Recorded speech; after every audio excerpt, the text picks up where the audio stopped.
Selamat pagi. Selamat siang. Selamat sore. Selamat malam. Ada 8 etos kerja profesional. 1. Kerja adalah rahmat. Etos 2. Kerja adalah amanah. Etos 3. Kerja adalah panggilan. Etos 4, kerja adalah aktualisasi. Etos 5, kerja adalah ibadah. Etos 6, kerja adalah seni. Etos 7, kerjalah kehormatan. Etos 8, kerja adalah pelayan. Hai sahabat, itulah akar kesuksesan. Yang pertama, berguna bagi diri. Yang kedua, unit kerja. Yang ketiga, untuk Telkom Sigma.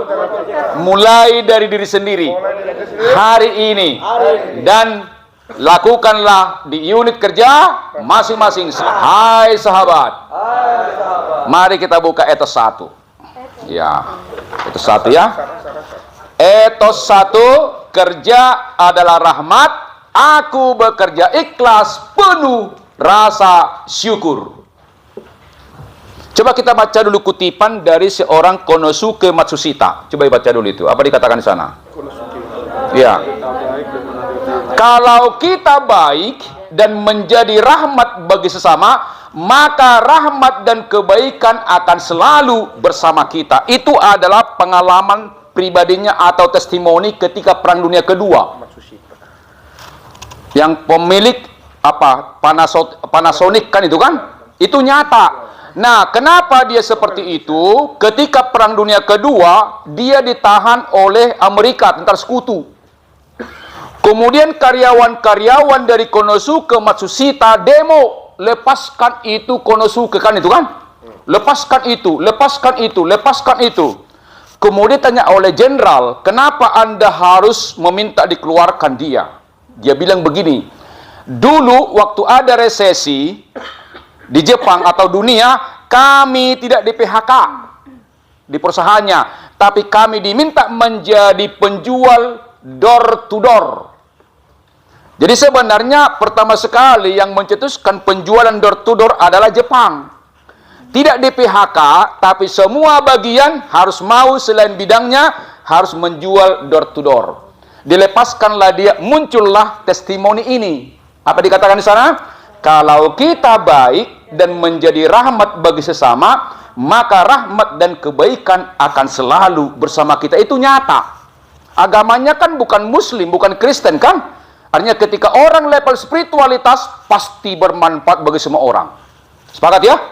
Jadi teman-temanku, tadi saya katakan kerja di sini adalah rahmat. Jadilah menjadi rahmat ya. Betul? Jadilah menjadi rahmat. Pertanyaan, apa itu rahmat? Sederhana kalimatnya, rahmat itu kan sebenarnya kan kalau bahasa pemberian. Kebaikan sang pencipta kepada kita, kebaikannya. Jadi kebaikan, kalau dikatakan rahmat berarti kebaikan. Oksigen, kan kebaikan itu kan? Jadi kita bekerja di sini Pak, itu kebaikan sang pencipta. Jangan dipikir karena kita itu ya. Katakan sadarlah. Sadarlah. Bekerja di sini adalah rahmat atau apa? Kebaikan. Sepakat ya? Sepakat ya? Tolong disadari, jabatan kita, pekerjaan kita sekarang ini adalah kebaikan sang pencipta. Kebaikan. Sebenarnya bukan karena kita baik makanya Tuhan berbuat baik. Sama dengan Tuhan selalu mencari kita apapun agama kita. Sama dengan waktu Adam dan Eva jatuh kan? Hai Adam, di mana engkau, kan itu kan? Selalu datang kepada kita kan? Hanya kita kadang-kadang lupa. Salaman, hai sahabat. Sebenarnya sering-sering kau dipanggil, cuman kau lupa. Tak kau dengar. Datang terus itu ya. Ini kan etos ini kan sangat spiritual ya. Betul? Tetaplah kita yakini agama kita, tapi tolong kita samakan spiritualitas kita, etos kerja. Oke. Nah kemudian teman-teman, sebenarnya ada 3 kebaikan sang pencipta diberikan kepada kita. Yang pertama disebut namanya rahmat umum. General grace. Artinya semua kita mendapatkan secara gratis. Bukan karena kebaikan kita, tapi dikasih.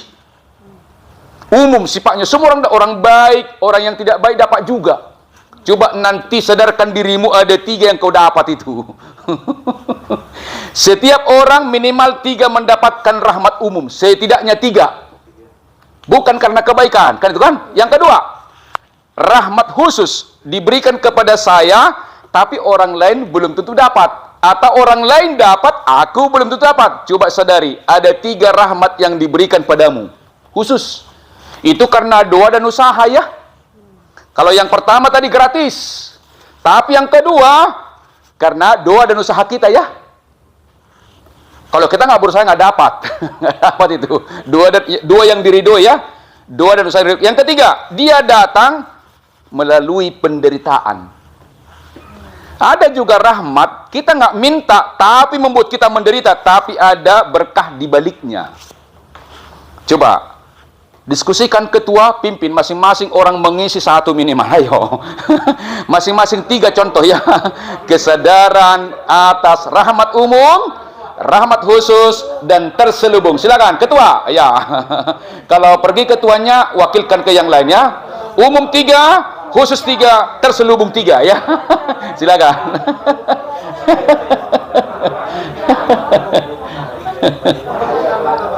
Ya. Apa itu rahmat umum? Apa khusus? Apa terselubung? Ya, silakan. Ya, ya, ya. Kesehatan masuk mana? Kesehatan masuk mana? Tolong definisinya. Ada orang tak sehat, ada juga sehat kan? Berarti bukan umum ya. Jadi selalu berangkat dari definisi ya. Oke. Rezeki masuk mana itu? Rezeki khusus. Karena ada orang tidak mendapatkan rezeki. Khusus, kan itu kan? Oke, apalagi? Kepintaran masuk mana? Khusus, ada orang kurang pintar. Ilmu berarti. Ilmu. Iya. Kita baca, ya kan, jadi pintar kan? Iya.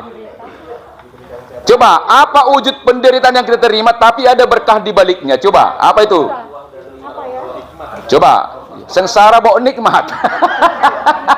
Iya, bahasa film kan itu kan? Tapi itu nyata. Coba. Bekerja masuk mana? Kerja masuk mana? Khusus, karena ada orang nganggur. Kan tadi kan definisinya kan aku mendapat, orang lain belum tentu dapat kan? Atau orang lain dapat, kita nggak dapat, kan itu kan? Ya, penderitaan apa contohnya? Dia datang melalui penderitaan, itu juga ada berkahnya di situ. Jadi berkat umum tadi apa? Semua orang mendapatkan tanpa kecuali. Misalnya apa? Oksigen. Itu kan bukan karena kebaikan kan? Itu gratis tapi mahal itu ya. Yang kedua, cahaya matahari. Coba nggak ada cahaya matahari. Oh, mungkin air lah. Air ya. Air itu khusus kalau hujan, karena di Timur Tengah jarang hujan kan. Gurun pasir kan. Jadi pertama tadi kan oksigen, yang kedua cahaya matahari, yang ketiga apa? Air ya. Kemudian tanah untuk diinjak. Tanah untuk diinjak kan, coba nggak ada tanah, jalan di mana kita penampakan itu kan. Iya loh, kita syukuri tanah ini ada ya. Betul nggak? Jadi kita sepakat, rahmat umum itu yang kita syukuri pertama tadi apa? Oksigen, cahaya matahari, air, tanah untuk diinjakkan. Yang kedua khusus, kita mendapat.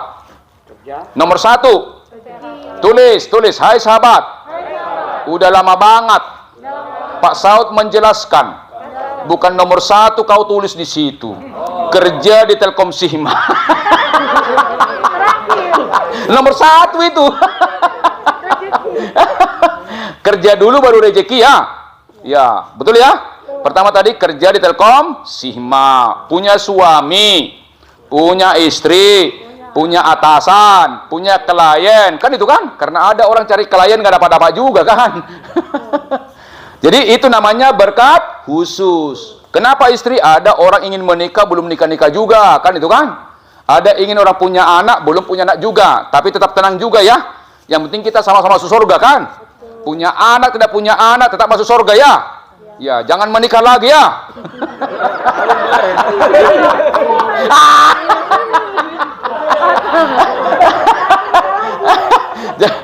Kalau nggak ada laki-laki nggak usah nikah. Yang penting jangan alasan itu ya. Karena saya sendiri pun nggak punya anak laki-laki, jadi nggak usah menikah saya kan. Yang penting sama surga kan ada abang saya kan. Ya, yang lalu biarlah. Kemudian rahmat terselubung, dia datang melalui malapetaka. Tulis nomor 1, PHK. Oh ya, rahmat terselubung itu. PHK. Jadi jangan menderita kawan-kawan kalau PHK. Tinggal perbaiki diri supaya jadi pengusaha kan? Iya dong, banyak. Misalnya Michael Bloomberg, dulu kan dia PHK dari Salomon Brothers itu kan. Tapi nggak masuk ke menaker dia. Tapi dia meningkatkan dirinya jadi pengusaha hebat kan tuh kan? Jadi PHK itu ya belum tentu itu karena keinginan Anda kan, tapi supaya naik kelas ya. Salaman. Hai sahabat. Tetapi ingat, kalau sudah diterima di Telkom Sigma, baik-baiklah kerja. Jangan cari kerja lain. Jangan ada dusta antara kita. Loyal lah ya. Karena teman-teman saya lihat sudah matang ini ya. Saya lihat wajahnya matang, udah mantap ya. Ngapain lagi? Yang penting kan sama-sama aja. Mau kerja di mana pun kan sama saja kan. Yang penting bahagia kita ya. Kalau rezeki ya sudahlah, udah diatur itu kan. Hai sahabat, jangan gara-gara ingin gajimu tinggi kau pindah, bertobatlah kau. Berarti engkau berarti kan karena uang ya. Pertama tadi apa? PHK. Yang kedua sakit. Boleh dong. Tadinya kita kurang doa, kalau udah sakit berdoa terus. Ingat kan. Banyak orang kalau sehat lupa doa dia. Ada. Dipikirnya karena kesehatan itu adalah karena dia. Betul? Apalagi? Bencana alam. Bencana alam kan misalnya itu ada korban, tapi kan ada orang yang diuntungkan, misalnya disuburkan. Betul nggak? Jadi artinya teman-temanku etos itu sangat kuat. Makanya itu satu itu, kerja adalah rahmat. Hidup adalah rahmat. Sebenarnya hidup kita penuh dengan rahmat. Apa contohnya? Umum, oksigen kan? Khusus, terselubung. Maka tidak penting masalah kita hadapi, tapi bagaimana kita menyikapinya dengan positif ya. Kalau begitu kesimpulannya, jadilah rahmatan lil alamin. Jadilah rahmat bagi semesta alam. Jadilah kebaikan bagi semesta alam, khususnya bagi klien kita. Itu maksudnya ya. Katakan, hai sahabat. Jadi mulai hari ini haram hukumnya mengeluh.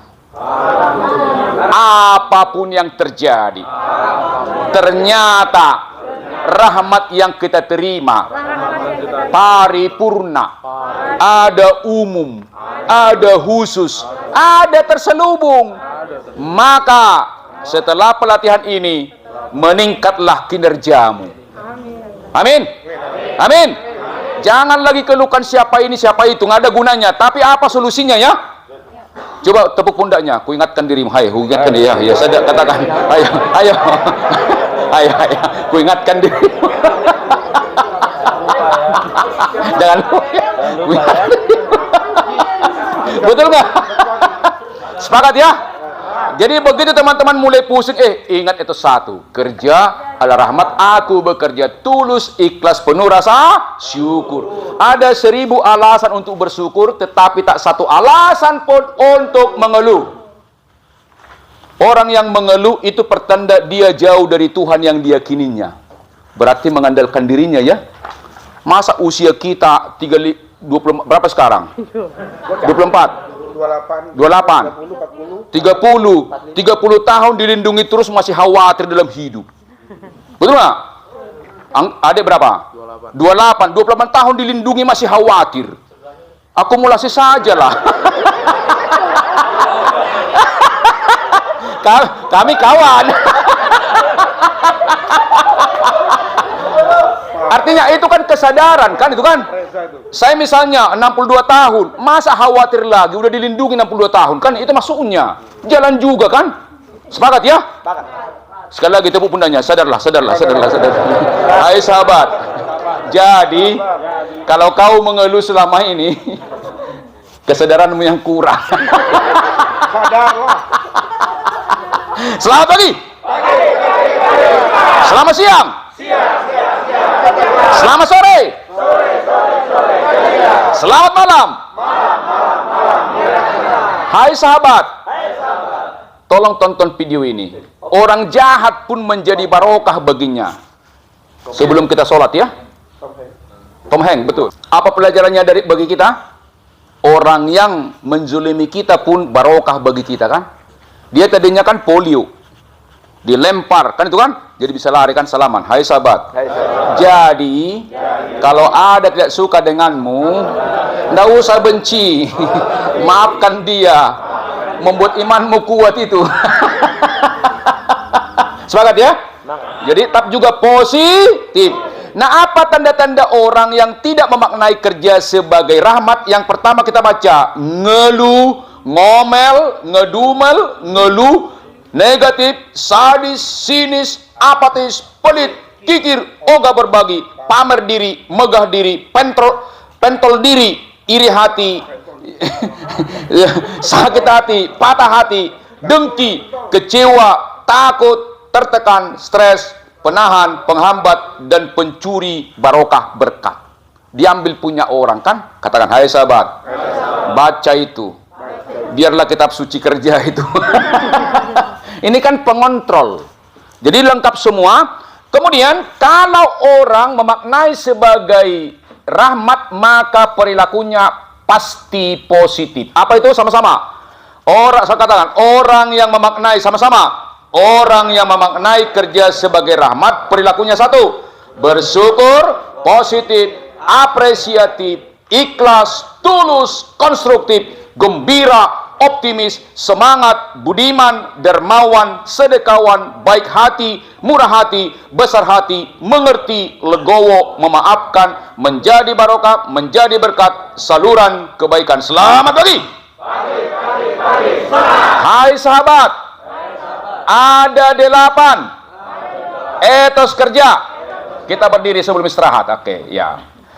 Katakan sama-sama. Kita berdiri ya. Oke, 8 etos kerja kesuksesan. Etos 1, kerja adalah rahmat. Etos 2, kerja adalah amanah. Etos 3, kerja adalah panggilan. Etos 4, kerja adalah aktualisasi. Etos 5, kerja adalah ibadah. Etos 6, kerja adalah seni. Etos 7, kerjalah kehormatan. Etos 8, kerjalah pelayan. Hai sahabat, mantaplah istirahatnya. Nanti kita masuk setengah 4. Ya, oke. Silakan ya.